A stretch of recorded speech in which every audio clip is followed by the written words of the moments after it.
The last case I want to investigate is even a little deeper down the rabbit hole.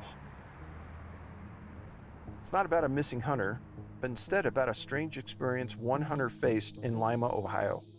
It's important to note that this isn't a connection to the missing.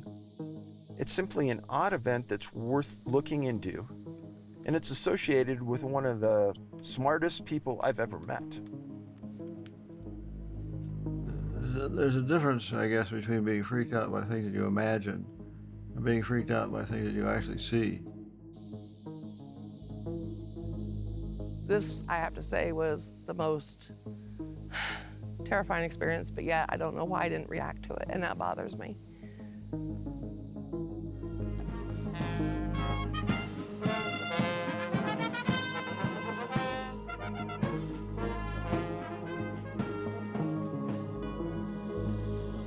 The hunting in Ohio is awesome. We have some great big trophy deer in Ohio, and we happen to have some of the biggest right here on our own property.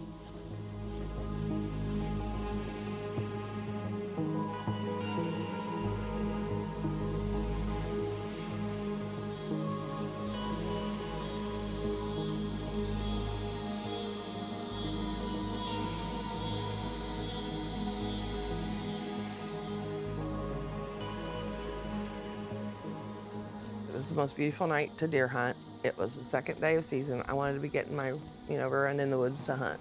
I was really excited about it.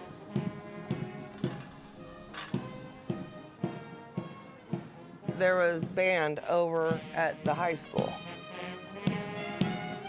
By the time I got to my deer stand, I could hear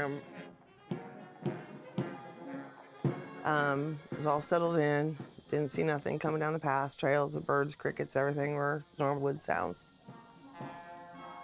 When you're hunting, you have two of your most keenest senses, is your hearing and your eyesight. All of a sudden, the woods went to this dead quiet. If I had dropped a pin out of that deer stand, it cut off. No birds, no crickets, no nothing. The sun's still up. We were not calling for bad weather that night. It was a great night to hunt. All of a sudden, I thought I had like a mote in my eye. I even took my finger and wiped my eye, like when you get that fogginess over your eye, like it's just. I look and I'm thinking, what is this thing in the trees? It looked like a large piece of saran wrap. It's the only way I can describe it. But this thing was very wide. So I'm up 14 foot and it hung quite a ways down, and I'm thinking, what is this thing? It didn't really scare me at that time until it moved and formed the arm that reached over to the other tree. It reached over about 12 to 14 foot, and then it all, like a blob, like sucked into it, and it went to the whole other tree. I had this very euphoric feeling like something ain't right here. Normally at that time, I'd have probably got down and stopped hunting, but for some reason I didn't. So, as you're sitting in your blind and you're looking across, where did the blob come from? I have no idea. It just appeared in the one tree. As it was moving through the woods, it went from like tree to tree, and then it disappeared. It didn't continue on. So where it went, I don't know. It's like it just right before my eyes vanished.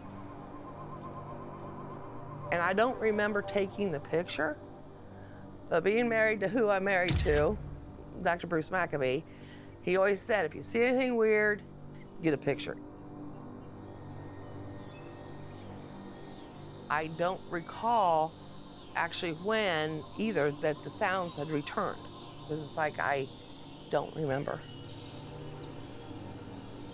That's not me to this day. Normally, I would probably crawl down, come run in the house and say, you ain't gonna believe what's back there in them woods.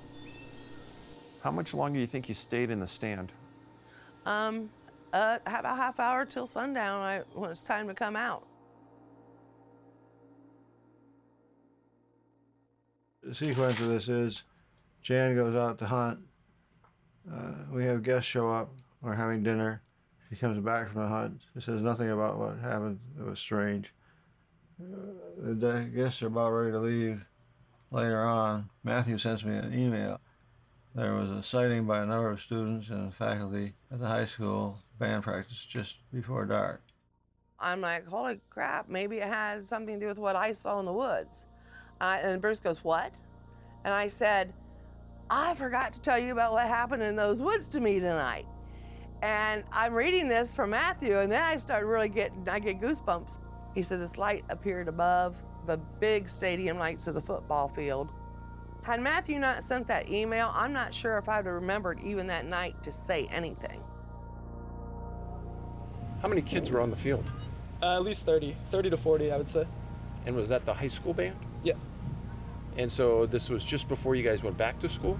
Yes, band camp. Late August. Late August. So what time of night do you think that was? Between 6 and 7.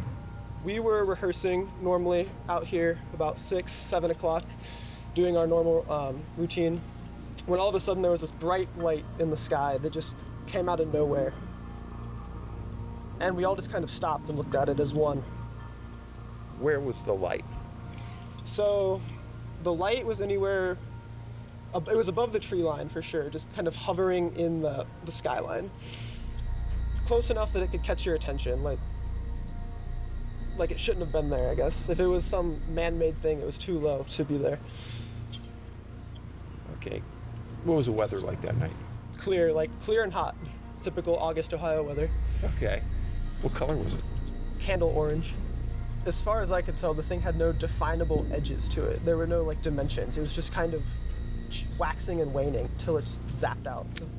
You know, our band director, who never stops for anything, he stopped and turned around and looked at us and he goes, what the hell was that? Before I had time to even think about what I was seeing, it was gone. And then it was just kind of like an imprint in your mind, like I've seen something strange. So in your gut, are the two issues related? I often wonder now. All I can say is it happened within the same time frame, basically, as my experience here. Probably a half a mile over there, as the crow would fly. This is a BlackBerry. On the back, you have the lens. It's not like the modern ones that have a camera on the front as well as the camera on the back. So I'd be taking your picture right now, but I would not be taking my picture. Something happened to that camera. I don't know what, but there's hard evidence of some weird thing that happened.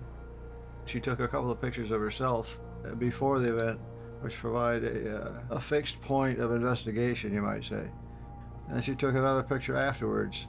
So you have the camera phone doing its normal thing before and after, but right in the middle of this one photo, something bizarre happened. The picture she took, the resolution somehow changed for that one picture. You could manually change the cell phone 1600 by 1200, 1024 by 760 or something like that, and 640 by 480. But it got changed to 500 by 400 or something. Numbers that don't exist. I don't know how to make it do that resolution. You'd have to get in there and rewire it somehow, or change the software. But even changing the software doesn't change the number of pixels along the edge of the sensor. I don't know how to explain this filmentry stuff, and I can't imagine what it looks like is well focused. I don't know what that is. I've had people write to me and say, well, what that is Jan took a picture of her own hair. My hair was back through the back of the ball cap. Where it adjusts, it was tied back. So there was no part of you that could have been in that No frame. way, no way. It would be possible for her to take a picture of her hair if she put her hand back there. But that wouldn't change the resolution of the camera or the bite size of the picture. So Jan, let me ask you, since that has happened, has it changed your life? Yeah, I've never been back in that woods to hunt that. I actually ended up buying a redneck deer blind. I mean, I want something surrounding me. You can imagine if you saw in the woods some strange thing like that, like the predator, you'd probably be leery about going back there again too.